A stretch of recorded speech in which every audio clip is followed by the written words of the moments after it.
Lines மீடியாவுக்கு நீங்கள் அளித்து வரும் ஆதரவுக்கு மிக்க நன்றி. தொடர்ந்து எங்களுடன் இணைந்திருங்க. லைக் பண்ணுங்கள், சப்ஸ்கிரைப் பண்ணுங்கள், நண்பர்களுக்கு பகிருங்க. நாம் இணைந்து பயணிப்போம். லைன்ஸ் மீடியா தமிழ் உறவுகளுக்கு வணக்கம். இன்றைய அரசியல்கள் நிகழ்ச்சிக்கு தங்களை அன்போடு வரவேற்கும். வணக்கம். வணக்கம் சின்ன. இந்த விஜய் அவர்கள் தமிழ்நாடு முழுவதும் பிரச்சாரம் போறாரு. சீமான் சொல்றாரு கொள்கை எதிரி, அரசியல் எதிரின்னு சொல்றீங்க. ஆனால் விஜய் நேராக காரைக்குடியில் என் தொகுதியில் தான் அவர் பிரச்சாரம் பண்ணுறாரு, பேசுகிறாரு.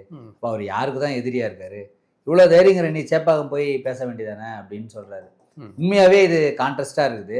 ஒரு வேளை என்ன காரணத்தினால விஜய் அங்கே போயிருப்பாரு, அப்புறம் சீமான் சொல்கிறது தான் சரியாக இருக்குமா? ஒரு அரசியல் கட்சியை சேர்ந்தவர் எல்லா தொகுதிக்கும் போய் அவர் பிரச்சாரம் பண்ண வேண்டியது இங்கே வரன்னு சொல்ல முடியாது. சீமான் நிற்கிறனால காரைக்குடி வரக்கூடாது அப்படின்லாம் கிடையாது. அதே மாதிரி ஸ்டாலின் நிற்கிறனால அல்லது உதயநிதி நிற்கிறனால அங்கே போகணும்னு சொல்ல முடியாதுன்னு சொல்ல முடியாது. போகணும். ஏன்னா நீங்கள் ஒரு விஷயத்தை எதிர்க்கிறீங்க, முழுமையாக இவர்களுடைய ஆட்சியை அப்புறப்படுத்தணும்னு நினைக்கிறீங்க. அப்படிங்கும்போது அவர்களுக்கு எதிராகத்தான் நீங்கள் தீவிரமாக பார்க்கணும். சரிதானே?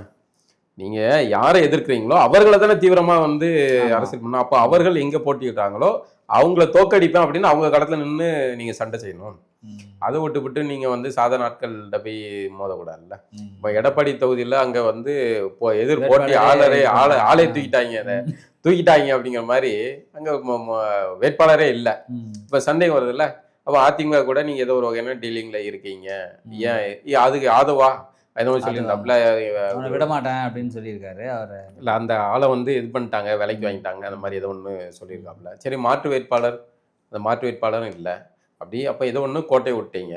சரி, இப்போ நீங்கள் உங்களுடைய தீவிரமான எதிரி திமுகவுக்கும் டிவிகேக்கும் தான் போட்டி அப்படின்னு சொல்கிறீங்க. திமுகவுடைய ஆட்சி அதிகாரத்தில் உட்காரக்கூடிய நபர்களாக இருக்கக்கூடிய ஸ்டாலினோ உதயநிதிக்கு எதிராக தானே நீங்கள் களத்தில் போய் நின்று தீவிரமான பிரச்சாரத்தை செய்யணும். அவர்களை தோற்கடிக்கிறங்கிறது முக்கியமான இதாக இருக்கணும். இந்த திமுக தானே எதிர்க்கிறோம் நாங்கள், உதயநிதி ஸ்டாலின் எதிர்க்கல. ஏன் திமுக வேற உதயநிதி ஸ்டாலின் வேறையா? இந்த சொன்னதை அப்படிதான் திமுகவை எதிர்ப்போம். இவங்க அங்கிள் ஸ்டாலினா, ஸ்டாலின் அங்கிள் அப்படிங்கிறதுனால அவங்க திமுக வரமாட்டாங்களா? எல்லாம் ஒன்று தானே. அப்போ முதல்வர் போட்டியிட்ட தொகுதியை தோற்க அடிக்கணும் அப்படின்னு நீங்கள் கங்கணம் கட்டி இறங்குனீங்கன்னா அது சரியாக இருக்கும். உங்கள் மேலே ஒரு நம்பிக்கை வரும்.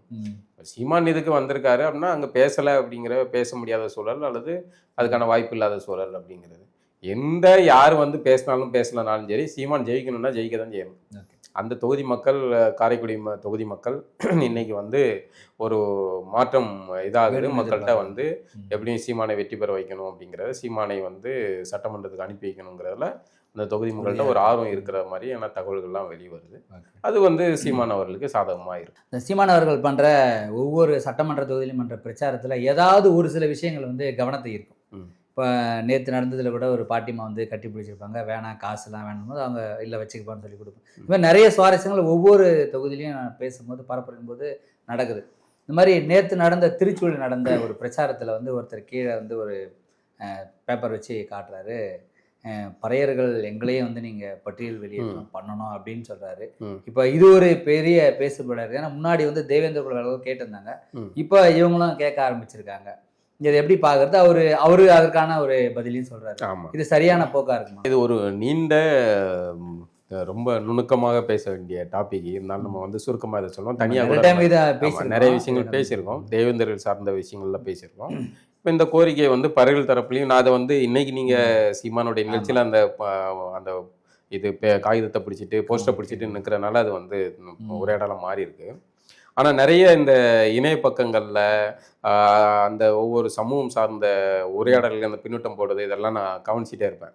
அப்படிங்கும்போது இது ஏற்கனவே இந்த கோரிக்கைகள் அந்த சமூக மக்களிடம் அவங்க கிட்ட உருவாக ஆரம்பிச்சிருச்சு. நம்ம இது கிடையாது, தேவேந்தர் சமூகம் பல்லருங்கிற பேர்ல தேவேந்தர் ராம் மாறின பிறகு அவங்க அந்த பட்டியல் வெளியேற்றம் கோரிக்கையை தீவிரமா அந்த சமூக மக்கள்கிட்ட ஒட்டுமொத்தமாக அது மாறுது. 1-2 பேர் மாற்று கருத்துள்ளவங்க கண்டிப்பா இருப்பாங்க. 100% எல்லாருமே ஒரு அதிகப்படியான வேணும்னு கேட்கறாங்க, ஏத்துக்க மாட்டாங்க. அதுல என்னன்னா, இந்த அட்டவணை பிரிவுக்குள்ள இந்த குறிப்பாக தமிழ் சமூகத்தை சேர்ந்த இந்த பெரும்பான்மை சமூகங்களை சேர்த்ததுக்கு பின்னாடி ஒரு காரணம் இருக்கு. ஒன்று, தமிழ் குடிகளை சார்ந்தவர்களை வீழ்த்துவது, உளவியல் ரீதியாக வீழ்த்துவது ஒன்று. அன்னைக்கு சூழல்ல இதுக்கு நீங்க நேற்று நடந்த சம்பவத்தை மட்டும் நீங்க வச்சு பார்த்தீங்கன்னா இது புரியாது. இவர்கள் எப்போ வீழ்த்தப்பட்டாங்க, ஏன் வீழ்த்தப்பட்டாங்க, இவர்கள் ஏன் வீழ்த்தப்பட்டார்கள், இதெல்லாம் நீங்க முன்னோக்கி போய் பார்த்தீங்கன்னா அதுக்கு வந்து உங்களுக்கு பல ஆச்சரியங்கள் இருக்கும். யாரை நம்ம வீழ்த்தோம்? அதிகாரத்துல இருக்கிற ஒருவனை தான் நீங்க வந்து வீழ்த்துவீங்க. அந்த அதிகாரத்துல இருக்கிறவனை வீழ்த்தினவனை திரும்ப வந்து அவன் மேல வர விடாம பாத்துக்கிறது இன்னொரு யுக்தி. நீங்க ஒருத்தரை கஷ்டப்பட்டு வீழ்த்துறீங்க, ஒரு நாட்டை பிடிக்கிறீங்க அப்படின்னா அந்த நாட்டை அரசை அல்லது அரசின் பிரதிநிதியாக இருக்கக்கூடியவர்களும் அவர்கள் குடி சார்ந்த மக்களையும் என்ன பண்ணுவாங்கன்னா முதல் எதிரிகளா மாத்துவாங்க. ஒரு அரண்மனை இருக்குன்னா அரண்மனையை வந்து எதிரி நாடு கைப்பற்றின உடனே வேலையை அரண்மனையோடைய ஊழியர்கள், அரண்மனையின் அதிகாரமிக்க ஆட்கள் இவர்களை தான் வந்து ஒண்ணு சிறையில் அடிப்பாங்க, இல்ல காலி பண்ணுவாங்க. இது நடக்கும். அரசனுக்கு கீழே வந்து ஒரு குறிப்பிட்ட மக்கள் இல்லை, குறிப்பிட்ட மக்களும் இருப்பாங்கல்ல, எல்லாரும் இருப்பாங்க. அந்த ஒரு குறிப்பிட்ட மக்கள், அதைத்தான் நான் சொன்னேன். ஒரு குறிப்பிட்ட மக்கள் ஏன் அதிகாரத்துல இருந்திருப்பாங்க. ஒவ்வொரு காலகட்டத்திலுமே சிலர் வந்து அதிகாரத்துல இருந்திருப்பாங்கல்ல. குடிகள் சார்ந்தது அன்னைக்கு மன்னர்கள் காலத்துல ஒரு குடிகள் வந்து அதிகாரத்துல உச்சத்துல இருக்கும், இன்னொரு குடி அதிகாரத்துல கொஞ்சம் கீழ்நிலையில இருப்பாங்க. இது வந்து ஆளக்கூடிய மன்னர்கள் அல்லது அந்த மன்னனுடைய வாள் வந்து வெற்றி பெறதை பொறுத்து அது மாறும். அதே மாதிரி தொழில் வழி குலங்கள் வேறு, இந்த குடிகள்ங்கிறது வேறு. பின்னாடி வந்து இந்த ஒரே குடிகளா இருந்தவர்கள் என்ன பண்றாங்க, அதிலே வந்து பல தொழில் செஞ்சிருப்பாங்கல்ல, அவர்கள் எல்லாம் வந்து தங்கள் வசதிக்கேற்ப வந்து தங்களுக்கு ஆள் தேவை, வேலைக்கு தேவைன்னா அவர்கள் எல்லாம் ஊருக்குள்ள சேர்த்து வச்சுக்கிட்டு மற்றவர்களை ஓரம் கட்டி தள்ளி வைக்கிற ஒரு யுக்தியை வந்து விஜயநகரம் வந்து பண்ணது. இதனால இவர்கள் தமிழ் குடிகளை சேர்ந்தவர்கள் பலரும் வந்து பின்னாடி வந்து வீழ்த்தப்பட்டு அவர்கள் ஒதுங்கி இருக்க வேண்டிய சூழலுக்கு தள்ளப்பட்டார்கள். பின்னாடி வர்ற வெள்ளையர்கள் ஆட்சி காலத்துல இவர்களுடைய இந்த நிலையை பார்த்து அவர்கள் வந்து பின்னாடி அதுக்கப்புறம் வர்ணாசிரமத்தை வந்து தீவிரமாக புகுத்துறாங்க. அவங்கள பார்க்கக்கூடாது, பேசக்கூடாது, ஒதுக்கப்படுற நிலையெல்லாம் உருவாகுது இல்லை. அதன் பிறகு வெள்ளைக்காரன் வந்து பார்த்தோன்னா அவன் அந்த நிலையை அவன் டாக்குமெண்ட் பண்ணுறான். இதன் அடிப்படையில் தான் இவர்கள் வந்து ஒடுக்கப்பட்ட நிலைக்கு இவர்கள் தள்ளப்படுறாங்க. பின்னாடி அதுக்கப்புறம் சுதந்திரம் அடையுது. இதில் இவர்களுக்கு வந்து அதே கோட்டா சிஸ்டம் இதெல்லாம் வந்து கொண்டு வரப்படுது. அப்போ ஒரு காலகட்டத்தில் வந்து ஒரு அரசு வந்து ஒரு நிவாரணம் கொடுக்குது அல்லது வந்து ஏதோ ஒரு உதவி செய்யுதுன்னா இயல்பாகவே மனிதர்களுக்கு நம்ம அந்த அரசுடைய உதவியை பெறணும் அப்படிங்கிற ஒரு எண்ணம் வரும். அப்படி இதுக்குள்ளே போய் சிக்கினவர்கள் தான் பெருவாரியான அட்டவணை பிரிவில் இருக்க குடிகள். அதில் வந்து சமீபத்தில் சலுகைக்காக போய் யாரும் அதை சிக்கிட்டாங்க அப்படின்னு சொல்கிறீங்க. எதன் அடிப்படையில் சலுகைக்காக போய் சிக்கிட்டாங்க அவங்க? எதன் அடிப்படையில் சலுகை? அவர்கள் வந்து மற்ற யாருக்கும் கொடுக்கலையா? மற்றவர்களுக்கு அன்றைக்கு இல்லை, அதில் இருக்கிறவங்களுக்கு மட்டும் தான் சலுகை கொடுத்தாங்களா? மற்ற சலுகை நீங்க திரும்ப அதை சலுகைன்னு சொல்லாதீங்க. நீங்க தான் சொன்னீங்க. நான் சலுகைன்னு சொல்லலை. அது அந்த மக்களுக்கு அன்றைக்கு தேவைப்பட்ட உதவி இருந்தது, தேவைப்பட்டது. அதனால அவர்களுக்கு செய்ய வேண்டிய தேவை. எப்போ வந்து ஒரு கிணறுல நீங்க கீழே அடியாளத்தில் இருக்கவனுக்கு ஒரு 50 அடி கயிறை போடுறீங்க, கொஞ்சம் மேல்புறத்தில் இருக்கிறவனுக்கு ஒரு 20 அடி கயிறை போடுறீங்க. அந்த மாதிரி அன்றைக்கு விஜயநகரத்தால் இவர்கள் ஒடுக்கப்பட்டு கீழ்நிலைக்கு தள்ளப்பட்டிருந்தார்கள். அதனால அன்றைக்கு அவர்களுக்கு இந்த உதவி தேவைப்பட்டது. அந்த உதவியே என்ன ஆகுதுன்னா பிற்பாடு அவர்களுக்கு வந்து என்னதான் படித்து மேலே வந்தாலும், அதிகாரம் பெற்றாலும், பதவிகளை வச்சிருந்தாலும், பணம் வச்சிருந்தாலும் தங்களை வந்து கடைசியில வந்து இந்த இதுல, ஏன்னா பொது சமூகம் வந்து அப்படி ஒரு குறிப்பிட்ட சமூகத்துக்கும் இந்த உதவி இருக்குதானே. இப்பதான் அந்த உதவிகள்லாம் இப்பதான் அந்த பிசிக்கான இடஒதுக்கீடு, எம்பிசி இதெல்லாம் இப்போது வந்தது. இன்னைக்கு இடபிள்யூஎஸ் வரைக்கும் வந்துடுச்சு இடஒதுக்கீடு. எல்லாரும் ஓசியில் இருக்கவங்களுக்கும் இடஒதுக்கீடு வந்துடுச்சு. ஆனால் இங்க வந்து பொது மணல்ல என்ன கட்டமைக்கப்பட்டிருக்குன்னா, கோட்டான்னா அது வந்து எஸ்சிகளுக்கு, எஸ்சி எஸ்டிகளுக்கு அப்படிங்கிற ஒரு மனநிலை உருவாகும். இது அந்த பிரிவில் இருக்க மக்களுக்கு வந்து மிகப்பெரிய உளைச்சலாக இருக்கு. என்ன படிச்சு ஸ்காலர் ஆனாலும் சரி, கடைசியில் வந்து இதுல வந்துட்டாங்க அப்படிங்கிறது. இன்னொன்று, அதை விட்டு விடுதலை ஆகணும்னு நினைக்கிறவங்களுக்கு வந்து இது ஒரு பெரும் தடங்கலா இருக்கு. அதனால தான் பெருவாரியா பார்த்தீங்கன்னா கிறிஸ்தவத்துக்கு அல்ல இஸ்லாத்துக்கு மதம் மாறி இருப்பாங்க. ஆனா அப்படி மாறின பிறகும் அவர்கள் மாறலாம், தனிநபர்களா மாறினாலும் கூட அவர்கள் கிறிஸ்துவத்து போன பிறகு கூட பிசியா மாறலாம். ஆனால் பொது வாழ்க்கை நிலையில அவர்கள் வந்து எஸ்சி வாழ்க்கை நிலை அல்லது சமூகத்தின் பேர் வந்து எஸ்சி பட்டியலில் இருக்கும்போது அதை விட்டு அவர்களால் வெளியே என்ன சொன்னாலும் அவங்க வந்து எஸ்சி பட்டியலுக்குள்ள வந்துடுறாங்க அப்படிங்கிற சிக்கல் இருக்கு. இதனால தான் தேவேந்திர சமூகம் தங்களை எஸ்சி பட்டியலிருந்து வெளியேற்றணும் அப்படிங்கிறத தீவிரமாக முன்னெடுத்தது. அது அந்த பல்லருங்கிற பேர்ல இருந்து தேவேந்திர குல வேளாளர்கிற பேர் மாற்றியது. இப்போ அதை போராடிக்கிட்டு தான் இருக்காங்க. அதுக்கான அந்த கோரிக்கை, ஒருத்தர் வந்து எங்களுக்கு உங்களுடைய இடப்பங்கீடு எல்லாம் வேணாம்ப்பா, எங்களை விட்டுருங்க அப்படின்னு ஒரு சமூகமே சொல்லுது. அந்த சமூகத்துல யார் எதிர்க்கா ஆதரிக்கா அப்படிங்கறதெல்லாம் விவாதத்திற்குரியது. இப்ப அந்த பட்டியல இருந்து அவங்களை வெளியேற்றிட்டோம்னா அவங்க எப்படி ஸ்காலர் ஆயிடுவாங்களா? அவங்க எல்லாரையும் வந்து ஸ்காலர் ஆகுறாங்க, நல்ல ஸ்காலரா பாப்பாங்க. ஸ்காலர் ஆகுறாங்க, ஆகாது போறாங்க. இல்ல நீங்க சொல்றதே இந்த பட்டியல இருந்து வெளியேற்றம் பண்றதே அந்த இடஒதுக்கீடு அழிக்கணும், அதை ஒழிக்கணும்ன்ற மாதிரி தான் நீங்க சொல்ற மாதிரி. இடஒதுக்கீடு ஒரு சொல்ற மாதிரி பண்ணா அதை அழிச்சுனா அதனாலதான் ஒழிஞ்சிச்சு. அவங்களை இடஒதுக்கீடு தூக்கிட்டு ஓரம் போட்டு இடஒதுக்கீடு ஜெனரல் எல்லாரும் பண்ணிடலாம் அப்படின்ற மாதிரி நீங்க சொல்ல வரீங்க. இடஒதுக்கீடு ஒரு காலகட்டத்துக்கு அப்புறம் வந்து ஒரு முறைப்படுத்த விட வேண்டிய தேவை இருக்கு. அது காலத்துக்கு வந்து எங்களுக்கு நேர்ந்து விடப்பட்டது அப்படின்லாம் எந்த இடஒதுக்கீடு ஆனா இது வரைக்கும் அந்த மாற்றங்கள் வரல. மாற்றங்கள் வந்தா எடுத்துலாம்னாங்கன்னா அந்த மாற்றம் வரல. இடஒதுக்கீடு ஒன்றும் வந்து அது வந்து இது கிடையாது. அதாவது ஃபிக்ஸ் செய்யப்பட்டதாக இருக்க வேண்டிய அவசியம் கிடையாது. ஒரு காலகட்டத்துக்கு அப்புறம் மாறணும். அதுக்கு அடுத்த நிலையில கஷ்டப்படுறவங்களுக்கு அது கை தூக்கி விடக்கூடிய ஒரு விஷயமா மாறணும். அப்படின்னா தான் அது சரியா இருக்க முடியும். ஆனால் எங்களுக்கு ஃபிக்ஸ் ஆயிடுச்சு இதோட சரி அப்படின்னு இதுக்கு பின்னாடி ஒரு சாதி அரசியல் இருக்கிறதோட விளைவு அது வந்து இதாகாது. அது என்ன ஆகுதுன்னா அப்படியே இடஒதுக்கீட வேணாம் எடுத்துலாம் ஃபிக்ஸ் கிடையாதுன்னு சொல்றவங்க யாரும் வந்து பிசி எம்பிசி இடஒதுக்கீடு வேணாம் அதை எடுத்துலாம் அப்படின்னு யாரும் சொல்றது இல்லை. இல்ல அதுதான் வேணான்னு சொல்றாங்க. முதல்ல இங்க இருந்து குரல் வரணும். வேணாப்பா இவங்க சொல்லணும்ல. பாதிக்கப்பட்டு என்ன சிக்கல் காலி பண்ணிட்டு வெளியே போன்னு சொல்ற தவிர குரல் அதிகமா வருது. இங்க பிசி எம்பிசி எனக்கு வேணான்னு சொல்ற குரல் குறைவா இருக்குது.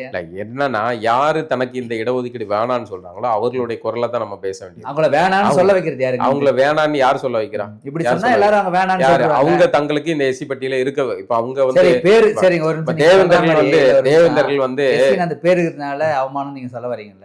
சரி பேரை மாத்திட்டா சரியாயிடுமா? என்ன பேர் மாத்திட்டா? பேர் நீங்க சொல்ற ஏதாவது பேர் வச்சிருவோம். பேர் மாத்திட்டா சரியாயிடுமா? பேர் மாத்துறது இல்ல. இங்க செக்ஷன் படி 4 வர்ணாசிரம நிலை இருக்கு. சரி 4 வர்ணாசிரம நிலை படி தான் இந்த கோட்டா சிஸ்டமே இருக்கு. நான் நேரா உங்கள்கிட்ட ஓப்பனா கேக்குறேன். அவங்களை என்ன பண்ணா இந்த இந்த இது வந்து மாறும் நீங்க நினைக்கிறீங்க? சொல்லுங்க என்ன பண்ணலாம். இப்ப எஸ்சி எஸ்டில உள்ள இருக்கிற அந்த மக்களை என்ன செஞ்சா இது ஒழிஞ்சிட சாதி ஒழிஞ்சிட சாதி யாரும் பார்க்க சாதி எல்லாம் ஒழிக்க முடியாது. இல்ல சாதி பார்க்க மாட்டான். நீங்க இடஒதுக்கீடு அவன் வந்து இடஒதுக்கீடு சாதி ஒழிப்புக்காக கொண்டு வந்தா? இடஒதுக்கீடு சாதி ஒழிப்புக்காக கொண்டு வந்ததா? சாதி ஒழிப்புல இல்ல சமூகத்துல அந்த மக்களுடைய நிலை இடஒதுக்கீடு இப்ப இடஒதுக்கீடுல எஸ்சி பட்டியல இருக்கிறவங்க எல்லாரும் வந்து சாதி ஒழிச்சிட்டாங்களா? எஸ்சி பட்டியல இருக்கவங்களா சாதி ஒழிச்சிட்டு தான் இருக்காங்களா? அவர்கள் பறையர்களாக அரசியல் பேசுறாங்க, தேவேந்தர்கள் அரசியல் பேசுறாங்க, அரசியல் பேசுறாங்க. சாதி ஒழிப்புன்றது பேரை ஒழிக்கிறது இல்ல. மனநிலையில சாதி புத்தி இருக்குல்ல, ஆமா, அதை ஒழிக்கிறது. அந்த புத்தி எப்படி ஒழிப்பீங்க? அந்த புத்தி எப்படி ஒழிப்பீங்க? பறையரா இருந்துகிட்டு தேவேந்திரா இருந்துட்டு கலரா இருந்துட்டு சாதி நீங்க அப்ப இந்த பெருமை தற்சாதி பேசுறா இப்படிதான் வரும். இப்ப நீங்க சொல்ற மாதிரி அதுவும் சாதி பெருமை பேசுறேன் நானும் பேசுறேன் அப்படின்ற மாதிரி தான் உருவாயிடுது. அதாவது என்னன்னா இங்க சாதிய வந்து இவர்கள் உருட்டுற மாதிரி ஏதோ இந்து மதம் இங்க ஒன்னும் சாதியை உருவாகல. இங்க வந்து நிலப்பரப்பின் அடிப்படையில சில தொழில் சார்ந்த பகுதிகளில் இருக்கிற அடிப்படையில வந்து தொழில் வழி குளங்களாகவும் காரண பெயர்களாக வந்து நிலத்தின் அடிப்படையில் உருவான பெயர்களாகவும் வந்து குடிகளின் அடிப்படையில் இருக்கு. பிற்பாடு இது வந்து வர்ணாசிரமத்தின் அடிப்படையில் படிநிலையாக மாற்றப்படுது. அதுதான் இங்க சிக்கல். இதை வந்து நீங்க முதல்ல வந்து ஒரு உளவியல் ரீதியாக ஒருவருக்கு ஏற்பட்டிருக்க சிக்கலை நீங்க களையும் போது தான் யாரை விடவும் தாழ்ந்தவன் அல்ல அப்படிங்கிற எண்ணத்தை அவர்களுக்கு உருவாக்காத வரைக்கும் எத்தனை நீங்க கோட்டா கொடுத்தாலும் அவன் தாழ்ந்தவன் இல்லைன்ற நிலை உருவாக்க வேண்டிய நிலை இல்லை. இவன் தாழ்ந்தவன் இல்லைன்னு நினைவு ஒருத்தன் உயர்ந்தவன் நினைக்கிறான் பாருங்க, அவனை தானே நம்ம மாத்தணும். நீ அவன் ஒன்றும் நினைக்கல தான் தாழ்ந்தவன் இல்லை அப்படின்னு அவன் நினைக்கல, அவனை மாத்தன்னு சொல்லாதீங்க. எவன் நினைக்கிறான் இவன் என்னை விட தாழ்ந்தவன் ஒருத்தன் நினைக்கிறான்ல, ஆமா அதை சிந்தனை மாத்தணும். அந்த சிந்தனை மாறுறதுக்கு மாறிட்டான். அந்த சிந்தனை அவன் மாறுறது அடிக்கிறவன கையை உடைச்சிட்டா அடி வாங்குறவனுக்கு இல்ல. அதைத்தான் நான் சொல்றேன். என்ன பண்றான் அடி வாங்குறவன இப்படி போ அப்படி போ இப்படி ஆதிக்கம் செலுத்துபவனுக்கு சமமாக இவனுடைய பதில் எதிர்வினை இருந்தால் மட்டும்தான் அது சரியாகும். நீங்க வந்து என்ன பேரை எப்படி வச்சிருக்கீங்க? பேரை எப்படி வச்சிருக்கீங்க? பிசிக்கு என்ன வச்சிருக்கீங்க? பிற்படுத்தப்பட்ட பிரிவினர் வச்சிருக்கீங்க. எஸ்சி எஸ்டிக்கு என்ன வச்சிருக்கீங்க? அட்டவணை பிரிவினர் வைக்கணும். ஆனா அதுக்கு என்ன பேர் வச்சிருக்கீங்க? தாழ்த்தப்பட்டவர்னு வச்சிருக்கீங்க. அதை இன்னைக்கு என்ன மாத்தலாம் இல்ல, அதை ஆதிராவிடர்னு வச்சீங்க. இப்போ ஆதி திராவிடர்னு மாத்திருக்கீங்கல்ல, அதை ஏன் இதை வந்து பிசிக்கு வந்து பாதி திராவிடன் ஏன் எம்பிசிக்கு வந்து மிகவும் பாதிக்கப்பட்ட பாதி திராவிடன் ஏன் அதெல்லாம் வைக்கல? ஏன் இந்த மக்களை மட்டும் தனியா ரவுண்ட் பண்றீங்க? இதுதான் சிக்கல். அதே மாதிரிதான் இப்ப சீமான் அவர்கள் சொல்றதுலயுமே சிக்கல் இருக்கு. ஆதித்தமிழர்னு எதுக்கு வந்து சொல்லணும்? ஆதித்தமிழர்லாம் சொல்ல வேண்டாம். தேவேந்தர்களை தேவேந்தர்களாக அடையாளப்படுத்துங்கள், பறையர்களாக அடையாளப்படுத்துங்கள், அருந்ததிகளாக அடையாளப்படுத்துங்கள். இதுல வந்து நீங்க வந்து ஆதித்தமிழர்கள் நீங்க சொல்ற மாதிரி இப்படி அவங்களே அருந்ததிகளாகவோ பறையர்களாகவோ தேவேந்தர்களாகவோ அடையாளப்படுத்திட்டு அவங்கள எண்ணி என்ன சீட்டோ எவ்வளவு தொகுதி அதை கொடுக்கணும்னு சொல்றீங்க. ஆமா அதுதான் சரியா. அப்ப நீங்க என்ன சொல்ல வரீங்கன்னா எல்லா சாதிக்கும் ஒரே மாதிரியா கொடுக்க ஈக்குவலா கொடுக்க சொல்றீங்க. ஆமா அதுதான் சரியா இருக்க முடியும். அப்ப எப்படி இப்ப நாடாரோ மத்த சமூகம்லாம் வந்து சமூகத்துல நல்ல உயர்நிலை இருக்காங்கன்னா அவங்களுக்கு தேவையானது கொடுத்துடணும். இவன் கஷ்டப்படுறான்னா இவன் பேர்ல அவனுக்கு அந்த அளவு கொடுத்துடணும்னு சொல்ல வரீங்க. அப்படி இல்ல. அதாவது நீங்க என்ன வந்து சமூகத்துல இந்த நிலைமையில இருக்கிறான், அவனுக்கு கொஞ்சம் குறுகுணம் தான் கொடுக்குறாங்க. இல்ல அவனை கேட்டு அழுதுட்டு எல்லாரும் கொடுக்குற மாதிரி அவனுக்கும் கொடுனா அப்ப ஜெனரலைசேஷனா பண்ண சொல்றீங்க. இல்ல அதாவது நாம ரெண்டு நுணுக்கமான விஷயம் இருக்கு. ஒண்ணு பிசி எஸ்சியில் வளர்ந்தவர்கள் இருப்பாங்கல்ல, அவர்களுக்கு கோட்டாவை கட் பண்ணணும். அதில் இருக்கிற கஷ்டப்படுறவனுக்கு கோட்டாவை கொடுக்கணும். அதே மாதிரி எஸ்சி எஸ்டியில் இருக்கிற வளர்ந்து பேங்க் ஆஃபீஸராக, பிசியில் இருக்கிற பேங்க் ஆஃபீஸர், நீங்கள் அதில் சொல்ல மாட்டீங்களே அப்படின்னு இழுக்காங்க. அங்கே என்ன இந்த அளவுகளோ அதே அளவுகள் நீங்க சொல்ற மாதிரி ஒரு 5 பேர் வந்து ஒரு குடும்பத்துல ஒரு 5 பேர் வந்து ஒரு பேங்க் ஸ்டாஃபா இருப்பாங்க. எஸ்சியில் வந்து 2 பேர் ஒரு பேங்க் ஸ்டாஃபா இருப்பாங்க. இப்ப அந்த 2 பேரையும் ஒழிக்கணும், அந்த 5 பேரையும் ஒழிக்கணுமா? எங்க அந்த 5 பேருக்கும் இந்த 2 பேரை ஒழிச்சா அங்க மீதி ஒரு 3 பேருக்கு வாய்ப்பு கிடைக்கும். சரியா? குடும்பத்துல இவங்க 5 பேர் 6 பேர் இருக்கிறதுக்கு இதனுடைய அடர்த்திக்கும் இந்த குடும்பத்துல இவ்வளவு நாள் வளர்ந்துருந்து இவனுடைய அடர்த்தியில 2 பேருக்கும் ஒரு வித்தியாசம் இருக்குல்ல. நீங்க அந்த 5 பேரையும் இந்த 2 பேரும் எப்படி அந்த 2 பேர் அந்த 5 பேருடைய வீரியம் அதிகமா போகும். அந்த 5 பேருடைய இடத்தை யார் வாங்குறான்னு நினைக்கிறீங்க? இல்ல குடுக்கட்டங்க, இங்க 2 பேர் வராங்களா? இன்னும் நான் சொல்றேன், ஒரு எஸ்சில இருக்கிற ஒருத்தருடைய நான் சொல்றேன் எஸ்சியோட இடத்தை இந்த ஒரு பிசி புடுங்கறாரா? ஒரு எஸ்சியோட இடத்தை பிசி புடுங்கறாரா கேளுங்களேன். இல்ல ஒரு பிசியோட இடத்தை ஒரு எஸ்சி புடுங்கறாரா? இல்ல அந்த நாடாரோட இடத்தை நாடார் தான் வாங்குறாங்க. நான் அந்த 2 பேருடைய வளர்ச்சி இருக்குல்ல, அதை சொல்ல வரேன். என்ன வளர்ச்சி? இப்ப இவங்க சமூகத்துல வளர்ந்த விதம், எங்களுடைய ஃபேக்கல்ட்டிங்களுடைய வளர்ச்சி வந்து 5 பேர் 10 பேருன்றது ஓகே.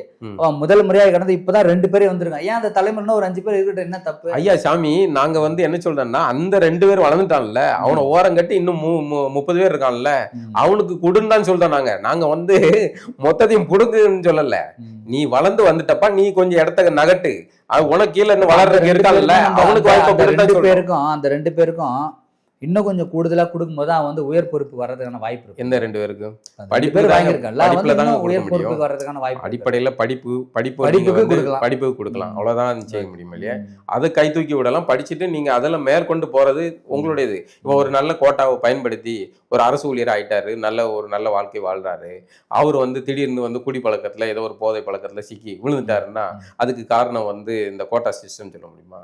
அது ஒரு கொழுப்பு. இந்த கொழுப்புக்கும் வந்து இன்னொருத்தனுக்கு கிடைக்கிற வாய்ப்பை பறிக்கிறதையும் நம்ம வந்து சமன்படுத்த முடியாது. பிசியோ எம்பிசியோ எஸ்சி எஸ்டியோ அவர்களுக்கான அந்த இடப்பங்கீடுகளில் ஒருத்தங்க வளர்ந்துட்டாங்க, அந்த பயன்படுத்தி மேலே வந்துட்டாங்கன்னா அவர்களுக்கு அதை வந்து இது பண்ணிட்டு எல்லாருக்கும் அதுல இருக்கிற மற்ற இன்னும் கீழ்நிலையில் இருக்கிறவங்களுக்கு கொடுக்கணும் அப்படிங்கிறதா நம்மளுடைய. இப்போ வந்து இந்த தேவேந்தர்களோ அல்லது பறையர்களோ இந்த கோரிக்கைகள், தேவேந்தர்களை போல இந்த பறையர்களும் இந்த கோரிக்கையை எழுப்புறாங்கல்ல, இது சரி அப்படின்னு தான் நான் சொல்றேன். எவர்களுக்கு அதை இந்த கோரிக்கை, இந்த பட்டியல் வெளியேற்றம் அப்படிங்கிற தேவை இருக்கோ அவர்கள் அதை எழுப்புவார்கள். அதை வந்து 100% பேரும் அதை ஆதரிப்பாங்களான்னா கிடையாது. இப்ப தேவேந்தர்களுடைய கோரிக்கை பெரும்பான்மையா இருக்கு.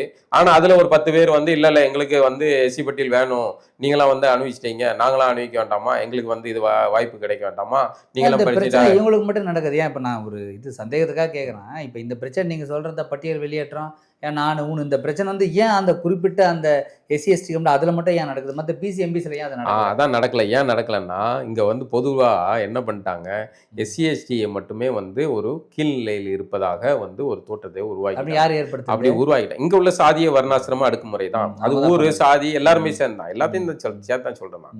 இங்க இருக்கிற சமூகம் தான் அப்படி உருவாக்குன. அந்த சமூகத்தை மாத்துறதுக்கு ஒருத்தன் வந்து அதுல இருந்து நான் வெளியே வர்றேன் அப்படின்னு சொல்றான், என்னை உற்று வெளியே வரேன் அப்படின்னுங்கிறான். அது ஒரு ஆரோக்கியமான நிலை தான். அது வந்து சமூகம் மாறணும்.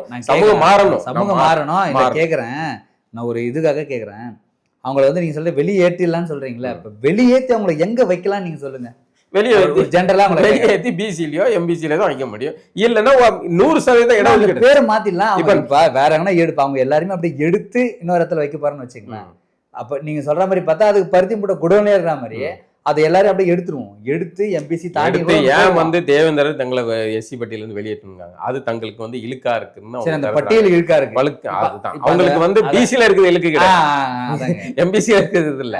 கோட்டா வாங்குவது அப்படின்னு அவங்க விருப்பப்படுறாங்க. அவர்களுடைய கோரிக்கை நான் என் பேரு இந்த 16 வயது நிலை படத்துல நீங்க சொல்ற மாதிரி அமல் சொல்ற மாதிரி நீங்க சொல்ற மாதிரி எஸ்சில இருக்கிறத எடுத்து பிசில வச்சிடலாம். அவங்களுக்கு இந்த சாதி இதுவானா எனக்கு வராது, எனக்கு ஒரு இதுவா இருக்குன்னு சொல்றீங்க. வரதான் செய்யும். இல்ல நீங்க தான் சொன்னீங்க அதை எடுத்துலாம். கேளுங்க நீங்க என்னன்னா நேரத்தையே வந்து தூக்கி இங்க வச்ச உடனே அப்படி ஓவர் நைட்ல எல்லா பயிலும் புனிதமாகிறதுக்கு வச்சும் இன்னும் நாளாக மாறுறதுக்கு அது மாறதான் செய்யும். சமூகத்துல இப்போ உங்க சிந்தனையில இருக்குல்ல, நீங்க தான் சொன்னீங்க சிந்தனையில இருக்குல்ல, எடுத்துட்டா மாறி சிந்தனையில இருக்குல்ல, சிந்தனையில் மாறணும்ல. அப்ப அங்கே இருக்கலாமே. இல்ல அது எதுக்கு அந்த வெங்காயம் வேணாம் அவன் சொல்றான், அவனை நீ அங்கே இருன்னு எப்படி நீங்க எஸ்சில இருந்து பிசில மாறணும் சொன்னீங்களா? எடுத்து ஏறக்குறைய ஒரு எனக்கு தெரிஞ்சு ஒரு 50 வருஷம் ஆயிடுச்சு. இன்னும் வந்து வட மாவட்டத்திலையும் தென் மாவட்டத்திலையும் மாறின இந்த கிறித்தவர்களுக்கு வந்து பிசின்னு தான் இருக்காங்க. ஆனா அவங்களுக்கு சாதி ரீதியான ஒடுக்குமுறை அவங்க பிசியில போனாலுமே சமூகம் சாதியின் பெயர் எதுல இருக்கு அப்படிங்கறத பொறுத்து தான் அது வந்து அளவீடுகள் மாறும். என்னதான் கிறிஸ்தவ, ஆனா வந்து இஸ்லாத்துல மட்டும்தான் இந்த பிரச்சனை இல்லை.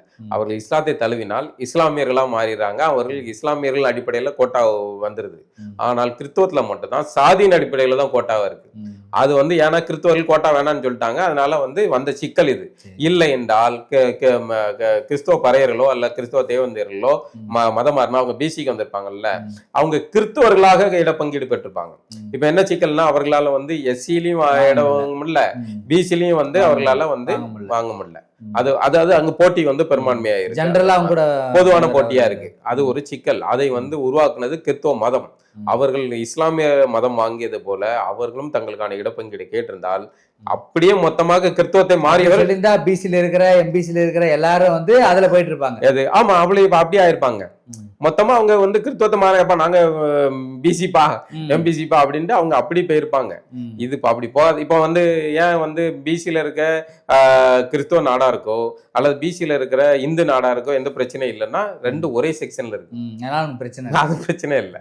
ஏன்னா அவங்க வந்து நாடாருங்கிற அடிப்படையில அல்லது கோணாருங்கிற அடிப்படையில அப்படின்னு ஒரு அந்த சாதியின் அடிப்படையில வாங்கிடுறான். மதம் வரலங்க.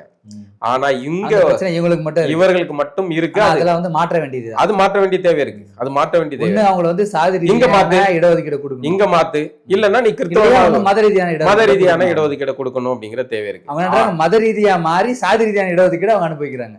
ஆனா ஒவ்வொரு காலகட்டத்திலையும் இப்ப இந்த போஸ்ட் பஞ்சாயத்துக்கு வருவோம்.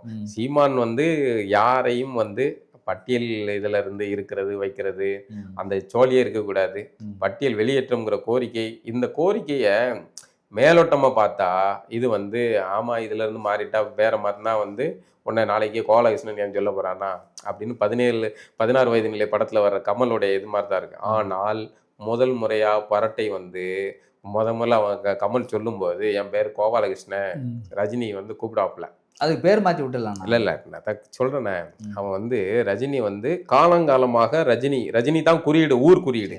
சரியா? இப்ப கமல் வந்து அட்டவணை பிரிவு கிராமத்து குறியீடு. இப்ப கமல் வந்து தனக்கு பேர் வந்து மாத்திட்டாரு, தன்னை வந்து இந்த செக்ஷன்ல இருந்து வேற செக்ஷன் மாத்திட்டாருன்னு வைங்களேன். அப்போ அந்த பரட்டைங்கிற ஊர் குறியீடு இருக்குல்ல, இது நாள் வரைக்கும் என் மண்டைக்குள்ள இருக்கிற சாதி புத்தி இருக்குல்ல, நான் வந்து இன்னொருத்தனை எனக்கு கீழே இருக்கான்ங்கிற எனக்குள்ள மணல் இருக்குல்ல, அந்த மணலை நான் வந்து இன்னொருத்தனை டீஸ் பண்ணியே பழகிட்டேன். அந்த பரட்டை கேரக்டர் வந்து அவனை பார்த்து அந்த வார்த்தையை நம்ம இன்னைக்கு சொல்லக்கூடாது, அது தவறான வார்த்தை, அந்த வார்த்தையை சொல்லி கூப்பிட்டாப்புல. அப்போ கமல் வர்றாரு, வந்து பரட்டைக்கு 4 அப்பு அப்பிட்டு என் பேர் கோபாலகிருஷ்ணன் அப்படின்னு சொல்றாப்புல. இந்த இடைப்பட்ட பீரியட் இருக்குல்ல உங்களுக்கு காமெடியா இருக்கும். ஆனால் 4 முறை அறை வாங்கின பிறகு பரட்டைக்கு புத்தி வரும். இல்லப்பா அவனை வந்து அப்படி சொல்லக்கூடாது அப்படிங்கிற எண்ணம் வரும்ல. அது வந்து எப்படி நடக்கும்னா இந்த 4 அறையில தான் நடக்கும். அந்த 4 அறைங்கிறது அடிதடி வன்முறையை சொல்லலாம்.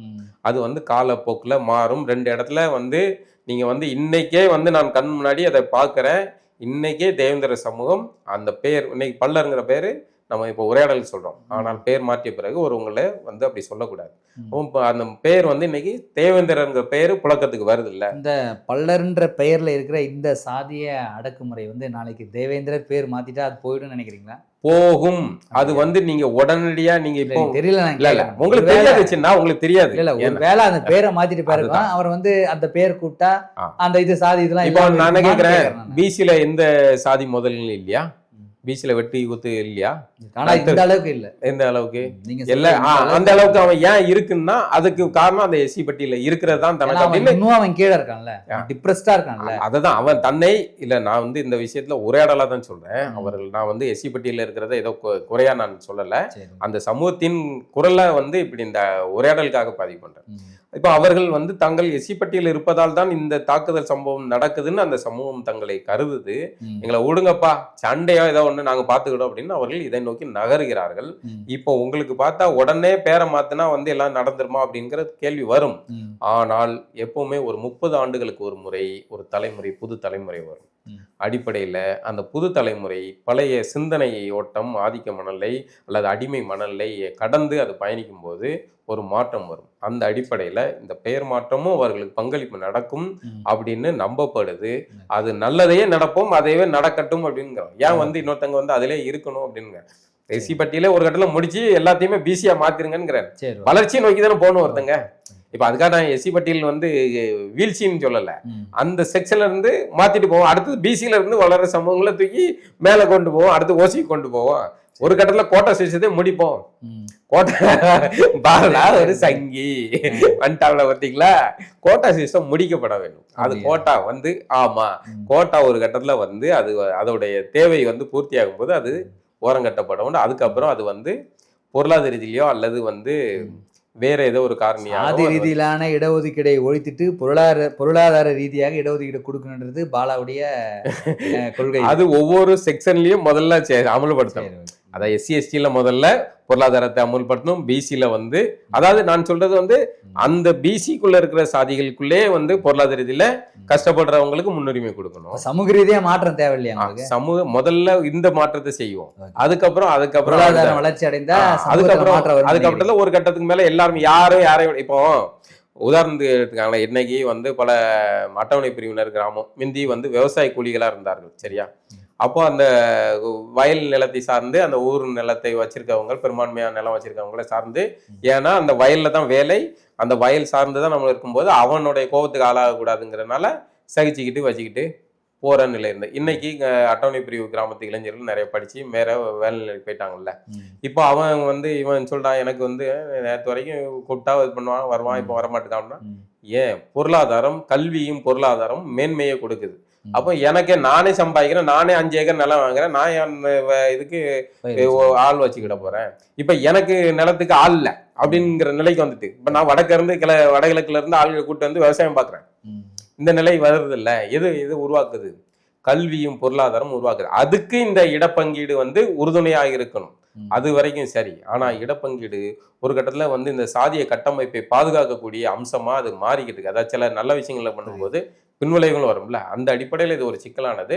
இதை காலம் தான் மாற்றணும். உடனே பேரை மாற்றின உடனே நடந்துற போதா, பட்டியலை விட்டு வெளியே இருந்த உடனே இவங்க நாளையில இருந்தே வந்து எல்லாம் ஏற போதா அப்படின்லாம் கேட்டா அது வந்து குதர்க்கவாதம். அது உடனடியாக தீர்வு எதுவுமே எந்த மாற்றமே இப்போ இடஒதுக்கீடை கொண்டு வந்தப்போ இப்படி ஒரு வாதத்தை வச்சிருக்கலாம்ல. இவங்களுக்குலாம் வந்து இடஒதுக்கீடு கொடுத்து படிக்க வச்சுட்டா இவங்களாம் வந்து படிச்சு மேல வந்தா உடனே எல்லாம் மாறிடுமா அப்படின்னு எவனோ ஒருத்தன் அன்னைக்கு கேட்டிருப்பான்ல. இடஒதுக்கீடுங்கிற செக்ஷனை கொண்டு வரும்போது ஆமா இவங்களுக்கு இடஒதுக்கீடு கொடுத்தா இவங்க படிச்சு மேல வந்தா எல்லாம் மாறிடுமா?